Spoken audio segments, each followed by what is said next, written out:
और चलिए अब बुलेटिन की शुरुआत करेंगे। बात सबसे पहले करेंगे सीडब्ल्यूसी में जो चुनावी मंथन हुआ है उसकी। दरअसल हैदराबाद में कांग्रेस वर्किंग कमेटी की जो बैठक है वो संपन्न हो गई है। 2 दिन तक चली कांग्रेस वर्किंग कमेटी की ये बैठक लोकसभा और तेलंगाना समेत 5 राज्यों के विधानसभा चुनाव की रणनीति इसमें बनाई गई है। साथ ही साथ संगठन को मजबूत बनाने और अन्य विषयों पर चर्चा भी की गई है। विस्तारित कार्य समिति में कार्य समिति के सदस्यों, विशेष आमंत्रित सदस्यों, स्थायी आमंत्रित सदस्यों के अलावा पार्टी की प्रदेश इकाइयों के अध्यक्ष, विधायक दल के नेता, संसदीय दल के पदाधिकारी और केंद्रीय चुनाव समिति के सदस्य इस बैठक में शामिल हुए। इसके साथ कांग्रेस अध्यक्ष मल्लिकार्जुन खड़गे, सोनिया गांधी, राहुल गांधी, प्रियंका गांधी समेत सीएम अशोक गहलोत, भूपेश बघेल, कर्नाटक के सीएम सिद्धरमैया और हिमाचल प्रदेश के मुख्यमंत्री सुखविंदर सिंह सुक्खू, कांग्रेस की प्रदेश इकाइयों के अध्यक्ष और पार्टी के कई अन्य वरिष्ठ नेता मौजूद रहे हैं। बैठक में अपडेट आपको ये बता दें सबसे पहले कि बैठक जो है वो संपन्न हो चुकी है। 2 दिन तक कांग्रेस का सीडब्ल्यूसी में मंथन चला। मंथन का दौर काफी लंबा चला, हालांकि सुबह से लेकर शाम तक इसी तरीके से ये बैठक चली है।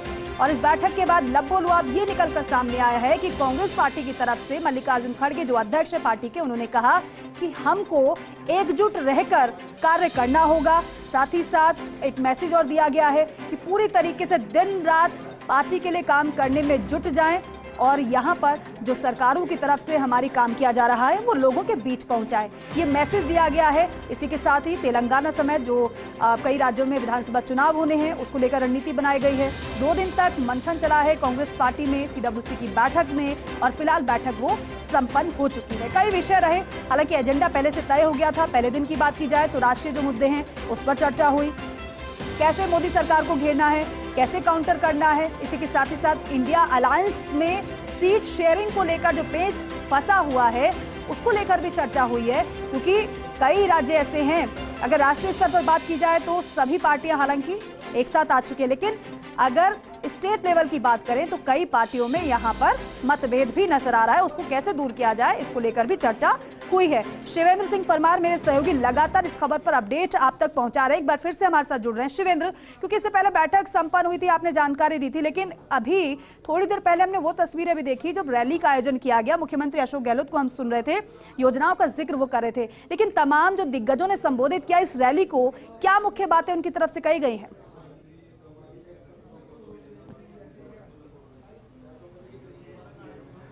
देखिए, जो कांग्रेस की विजय भेरी रैली आज हुई है हैदराबाद में दीपिका, इस पे खास तौर पर जो यहाँ के मुख्यमंत्री हैं केसीआर, उन पर निशाना साधा गया है। जो करीब करीब सभी बड़े वक्ता थे कांग्रेस के जिन्होंने इस रैली को संबोधित किया, उन्होंने कहा कि जो मुख्यमंत्री हैं वो पूरी तरीके से करप्ट सरकार चला रहे हैं तेलंगाना में और कमीशन खोरी के आरोप लगाए उन पर। ये भी कहा मुख्यमंत्री अशोक गहलोत ने अपने संबोधन में कि जिस तादाद में यहाँ पर भीड़ आई है रैली में, उससे ये संकेत हैं कि तेलंगाना में कांग्रेस की सरकार आ रही है और जो कुशासन है केसीआर का उससे लोग तंग आ चुके हैं। रैली में ही जो सोनिया गांधी हैं उन्होंने दीपिका 6 गारंटियों की घोषणा की है तेलंगाना के लोगों के लिए, जिसमें महंगाई से राहत दिलाना, सस्ती बिजली दिलाना, सस्ता सिलेंडर दिलाना, शिक्षा, स्वास्थ्य, जो बुनियादी चीज़ें हैं उनको लेकर 6 गारंटियों की घोषणा की गई है। और एक तरीके से तेलंगाना में चुनाव का ऐलान कर दिया है कांग्रेस पार्टी ने विजय भेरी रैली से, क्योंकि इसका नाम भी विजय भेरी रैली रखा गया है। तो इस रैली के बाद अब पूरी तरीके से जो कांग्रेस का 2 दिन का कार्यक्रम था तेलंगाना में हैदराबाद में वो संपन्न हो गया है। सभी जो नेता हैं वो अपने अपने गंतव्य के लिए लौटेंगे और ऐसी जानकारी मिल रही है कि मुख्यमंत्री अशोक गहलोत हैदराबाद से आज रात मुंबई जाएंगे। उनका जयपुर नहीं जाकर मुंबई जाने का प्रोग्राम है दीपिका। वो आज रात एक प्रवासी राजस्थानियों का कार्यक्रम है थोड़ी देर के बाद हैदराबाद में, जहां वो मिशन राजस्थान 2030 को लेकर प्रवासी राजस्थानियों से बातचीत करेंगे। उसमें कई वर्गों के लोग हैं, बिजनेसमैन भी हैं, नौकरी पेशा लोग हैं, सामान्य लोग हैं, कई सारे एनजीओज हैं जो प्रवासी राजस्थानी हैं, उनसे बातचीत करेंगे मुख्यमंत्री। 2030 में राजस्थान कैसा हो इसे लेकर सुझाव लेंगे, अपनी बात रखेंगे और उस कार्यक्रम के बाद मुख्यमंत्री यहाँ से रवाना हो जाएंगे मुंबई के लिए और मुंबई में उनका कल का जो प्रवास रहेगा, ऐसी जानकारी भी मिल रही है, हालांकि इसकी पुष्टि होना बाकी है। जी शिवेंद्र, इसके अलावा क्योंकि मुख्य बातें तो आप बता रहे हैं, क्योंकि इससे पहले 5 गारंटी की बात कही जा रही थी, हालांकि आप ये बता रहे हैं कि 6 गारंटी की घोषणा कांग्रेस ने यहां पर कर दी है। और बिल्कुल सही बात है, क्योंकि विजय भेरी है, सभा यहां पर रखी गई, उसमें मुख्य बातों का जिक्र किया गया हर एक दिग्गज नेता की तरफ से। लेकिन शिवेंद्र, इसके अलावा क्योंकि अगर स्टेट लेवल की बात करें तो मुद्दे अलग होते हैं, राष्ट्र की बात करें तो मुद्दे अलग होते हैं। यहाँ पर बड़ा दिलचस्प ये मुकाबला हो जाता है, क्योंकि एक तरफ तो अगर केंद्र की बात करें तो कांग्रेस की सरकार जिस समय थी उसको लेकर मोदी सरकार लगातार भ्रष्टाचार को लेकर घेरती रही है, लेकिन यहां पर अगर स्टेट की बात आ जाती है तो कांग्रेस भी इसी मुद्दे को लेकर आगे बढ़ती हुई नजर आ रही है, जिस तरीके से हमने कर्नाटक में देखा। तो अब आगे आने वाले समय में भ्रष्टाचार समेत योजनाओं को लेकर कांग्रेस आगे बढ़ती हुई नजर आ रही है आने वाले चुनाव में।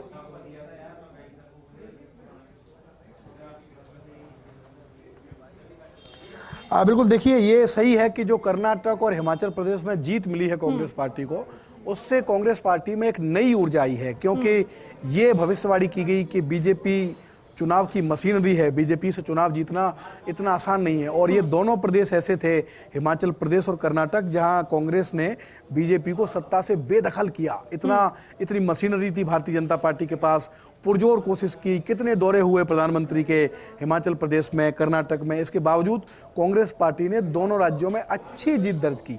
तो ये दोनों चुनावों की जो जीत है उससे कांग्रेस पार्टी में एक नई ऊर्जा आई है, इसमें कोई दुराई नहीं कि कांग्रेस पार्टी का रिवाइवल हुआ है। और यही कारण है कि इन दोनों राज्यों की जीत को आज खुद खड़गे ने जिक्र किया मीटिंग में। उन्होंने कहा कि हम एकजुट थे, हमने एकजुट होकर चुनाव लड़ा, इसलिए हम कर्नाटक जीते। क्योंकि कर्नाटक चुनावों से पहले खबर आती थी कि सिद्धारमैया और डीके शिव कुमार में रिश्ते सामान्य नहीं है, लेकिन हमने देखा कि चुनाव जब हुए तो दोनों नेताओं ने आपसी सहमति से और अच्छी जुगलबंदी से कर्नाटक का चुनाव लड़ा।